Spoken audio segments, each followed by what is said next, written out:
बर'फोरनि देरसिन सिमां मुंख्लंफोरनि आद्रा थानाय सिमां आरो बर' माहारियारि फरायसा आफादनि मावनो थांखि लानाय जे सिमां आलादा बड'लेण्ड सेपारेट स्टेट जाय बर'फोरनि बयनिख्रुइबो देरसिन सिमां बे सिमांखौ दिनै जाफुंसार होनो थाखाय जोङो भारतनि राजथावनि निउ दिल्ली नैबे जन्तर मन्तराव दिनै धरना लानाय जादों। बे धरनानि गेजेरजों जोङो भारत सरकारनो जों मेम'रेन्डाम दैथायहरनाय जाबाय आरो बे धरनानि गेजेरजों जोङो दिनै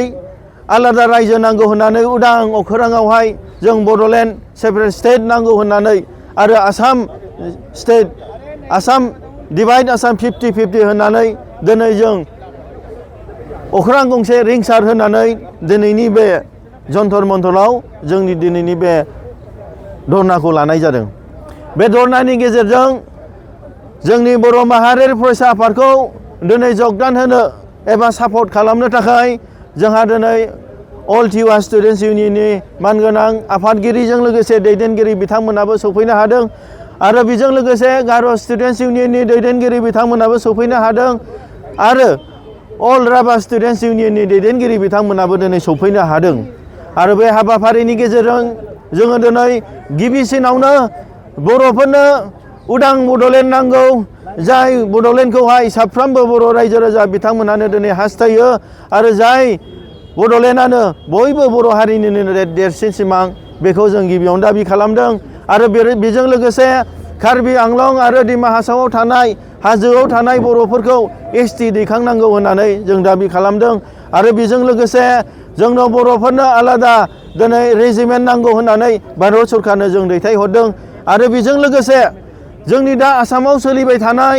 जे 6था जाथि जनगोष्ठी बिथांमोनहा दिनै ST बिदों बे ST बिनायखौ जों जयैनो जों टिवा स्टुडेन्टस इउनियन गार' स्टुडेन्टस राभा स्टुडेन्ट आरो जोंनि बर' माहारियारि फरायसा आफादै जों जयै दिनै अप'ज खालामनाय बे मेम'रेन्डामखौबो जों दैथायहरदों आरो अख्रां गोमजासे दिनै जोङो दिनै बुंदों दे STफोरनो दिनै STफोरखौ आसामाव दिनै प्रटेक्सन होनांगौ आरो 6था जाथि जनगोष्ठीनो ST होनो मोना आरो बिथांमोना क्राइटेरिया गैया आरो बिथांमोना थागिबि नङा होननानै जों दिनै मेम'रेन्डाम गेजेरनि गेजेरजों दैथायहरदों आरो बेजों लोगोसे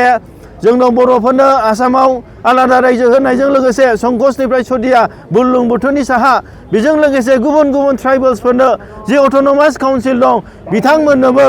जि 6 शिड्युल अट'नमास डिस्ट्रिक्ट काउन्सिल बानायनांगौ आरो बिथांमोननि राव हारिमु बिथांमोननि धोरोम आसार खान्थिखौ प्रटेक्सन खालामनांगौ होननानै बनसुनिफ्रायबो जोङो दिनै बिथांमोनखौ सापर्ट खालामदों आरो बिनि गेजेरजों जों भारत सरकारनोबो प्राइम मिनिस्टार हम मिनिस्टार भारतनि प्रेसिडेन्टनो जों जोंनि दिनैनि हाबाफारिया जोंहा दिनै पारमिसन मोननाय बादियै दिनै बेयो 10थानिफ्राय 11थासिम जानानै थांबाय आरो जिहेतु बनसुनि मावनो लानाय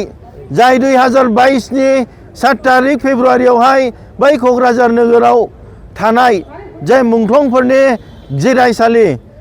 गोथै हाखर बेवहाय जि बिथांमोननि बोर आशीर्बाद लानानै बिथांमोनखौ बिबार बावनानै जों जि मोनसे समायखिरा लाबाय बर' हारिनि थामोनथा रैखाथिनि थाखाय दानि जाखांबोबाय थानाय बर' लाइमोनफोरा फिन खेबसे सोमावसारनो थाखाय जि गावखौ बावसोमनो थाखाय बै समायखिराखौ लानानै जों बै समनिफ्रायनो जों मोसाबादे जों नेरनानै जों जोनोम जादों खुनु रावखौबो गिनाय गैया फासयनाय गैया रावखौबो जों लाजिनाय गैयालासेनो बर' हारिनि देरसिन सिमां आलादा रायजो सोरजिनायखौ जों मावनो थाखाय जों जानजि खाफ्रादों आरो बे सोमावसारनाया 2022निफ्राय दिनै खेमब्रै जाबाय दिल्लीयाव आरो जेब्लानासिम बड'लेण्ड आलादा रायजोखौ मोना अब्लासिम जोंनि दावहाया थांबाय थागोन जेब्लानासिम दिनै रायजोखौ जोंनो होआ अब्लासिम जोंनि फंबाय बिनानाव बिथांमोनाबो आलादा रायजो बड'लेण्ड सेपारेट स्टेटनि थाखाय दावहा नांबाय थागोन।